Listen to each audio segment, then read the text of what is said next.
ये मेरे सामने फ्रेम में दूसरी जानिब आप देख रहे हैं एक शख्सियत, इन्होंने 22.5 साल अपनी ज़िंदगी के जेल में गुजार दिए। जी हाँ, 22.5 साल का अरसा इन्होंने जेल में गुजारा है और इनको किंग कैदी कहा जाता है। किंग कैदी क्यों कहा जाता है?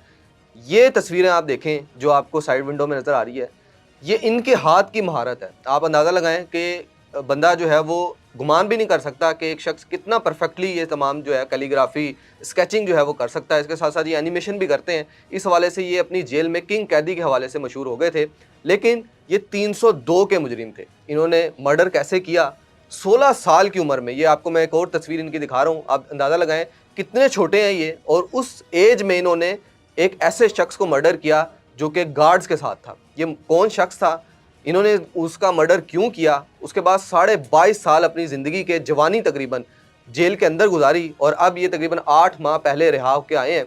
इनकी ज़िंदगी में क्या फ़र्क आया, ये अब क्या कर रहे हैं आगे ज़िंदगी में, सारी मालूमात मोहम्मद सलीम से जानते हैं। अस्सलाम वालेकुम सर। वालेकुम सलाम। खैरियत से हैं आप? अल्हम्दुलिल्लाह। मैंने आपका इंट्रो बांधने की कोशिश की है, आपकी ज़िंदगी को समराइज़ करने की। जी जी एक बहुत बड़ा अरसा होता है। मैं जेल जी में जी होके आया हूँ, मैंने कैदियों के इंटरव्यूज़ भी किए हैं। जी जी तो जब मैं मिलता हूँ, हर बंदा उस वक्त कह रहा था कि बस गलती हो जाती है, जी बस गलती से हो जाता है। लेकिन वो उस वक्त ये चाह रहा होता है कि वो आज़ादी का परवाना उसको मिल जाए, वो आज़ाद हो जाए। और बिल्कुल। आज मेरे सामने एक ऐसी शख्सियत है जो ये तमाम मरहले से गुजर के आके ऑफिशियली आज़ादी उसको मिल गई है। आपने तकरीबन उम्र कैद काटी है, जी जी साढ़े बिल्कुल। 25 साल होती है, आपने 22.5 साल काट ली कैद। जी जी सबसे पहले ये बताएं, आप जो हम आपकी तस्वीर देख रहे हैं, इतने खूबसूरत आप जी जी नौजवान, 16.5 साल की उम्र, किसको मार दिया, क्यों मार दिया? वो जो रवायती तौर पर गांव में, शहरों में खासकर जागीरदार लोग होते हैं और कुछ अपनी रेंज बहुत क्रॉस कर जाते हैं। क्या हुआ? इस उसने हमारे गांव के 2 बंदे मारे थे और हमारा जिस तरह का एरिया है ना, वहाँ ये है कि कोई बंदे मार के जेल से बाहर आ जाए ना तो लोग उससे डरते हैं। उसने गार्ड लेके घूमना, लोगों की औरतों को घरों से खींच लेना और लोगों की बस एक ही सोच होनी, कोई बात नहीं, चौधरी है, क्या कर सकते। वो भी जेल काट के आया हुआ था? वो जेल काट के आया तो हुआ था। और आपको पता ही है कि कानून ना उस वक्त सुनता है और ना आज कमज़ोर की नहीं सुनी जाती, इसमें कोई शक नहीं होना चाहिए। उसकी कितनी उम्र थी? मेरा ख्याल है उसकी होगी कोई 48। 48? जी पूरा एजिड इंसान था। जी जी जी और आपकी उम्र 16.5 साल, 16 साल? हाँ, तकरीबन मेरी 16 साल थी। मैट्रिक के पेपर मैंने दिए थे। तो गुस्सा आ गया आपको? किस बात पे गुस्सा आ गया? नहीं, गुस्सा नहीं आया था, पूरी प्लानिंग थी। मतलब मेरे माइंड में शुरू से ये होता था ख्याल कि मैं जो है ना इसको सबक सिखाऊं।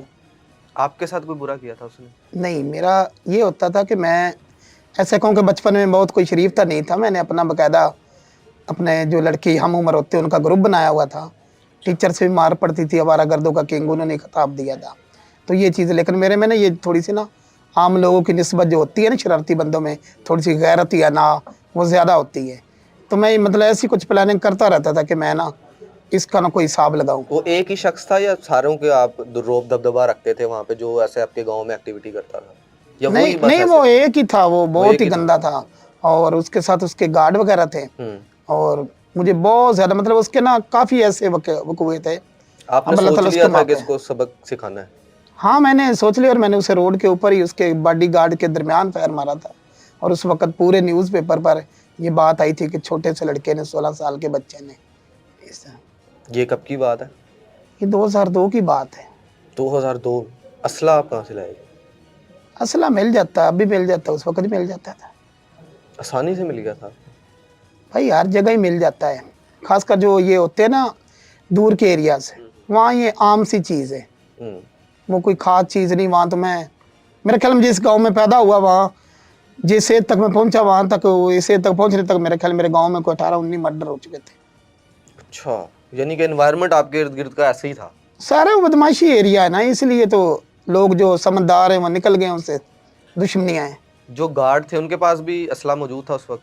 असला था, लेकिन यहाँ एक बात करूँ कि मुझे ये था कि मैं इसको मार दूंगा और वो उसके गार्ड मुझे मार देंगे। लेकिन ये बाद में पता चला और फिर जेल में जाके पता चला कि गार्ड कभी लड़ता ही नहीं। ये जो टीपू ट्रक्का वाले का वकूआ देख ले, बाप दादा बेटा कभी गार्ड लड़े। गार्ड का एक तरीक है कि अगर वो लड़ पड़े ना तो उनके पीछे कोई भी नहीं जाता। इसलिए इनके गैर तरीरी जो ये करते हैं ना, गार्ड के सर पर हम गार्ड लेके फिर रहे हैं। जब भी फायरिंग होगी गार्ड सबसे पहले भागेगा। जब वो मर जाएगा फिर कहेगा वो ऐसे किया, भाई फायर करेगा, फिर भी उसको नहीं मारेगा, ये बात लिख। बहुत बड़ी बात कर दी आपने, बड़ा बड़ी क्या, मैं कह रहा हूँ ये चैलेंज है, किसी का गार्ड नहीं लड़ेगा। मुझे एक दिखाए जिसका गार्ड लड़े, कोई दिखाए, नहीं लड़ेगा। बहुत गहरी बात है ये। यहाँ जितनी सिक्योरिटीज कंपनी है और जो जिनको दिए जाते हैं गार्ड्स और शॉप्स के बाहर खड़े होते हैं, ये सारे सिर्फ इसलिए होते हैं बस दिखावे के लिए। आपको क्या लगता है? सर जी, आप मेरा तस्वीरें या डेटा दिखा सकते हैं? मैं ऐसे कैदी नहीं जिन्होंने एक जगह जेल काटी, मैं पूरी जेल में मूवमेंट आपका करता था। तजुर्बा बता रहा है ये। तो मैं ये बात बताऊं कि वहाँ ही अंदर ये बातें होती। गार्ड जो होने उनको पता होता कि जब हम इसको मार देंगे ना तो हमें अंदर ही ना सारी जिंदगी जेल में सड़ना पड़ेगा। इसलिए जब वो आपस में बातें करते, इनकी आपस की बात होती, जब ये सारे बात करके कहते कोई मसला नहीं, रोड़ा पे तो निकल जाएंगे, मरना तो इसलिए है ना। और कभी आप देख ले गार्ड नहीं करते, हवाई फायर कर देंगे। और ये जो मारने वाला होता है उसको ये नॉलेज बहुत ज़्यादा होता है कि गार्ड कभी लड़ते नहीं है। 50 गार्ड भी को लेके फिर आगे से मारेगा ना, सारे गार्ड भाग जाएंगे।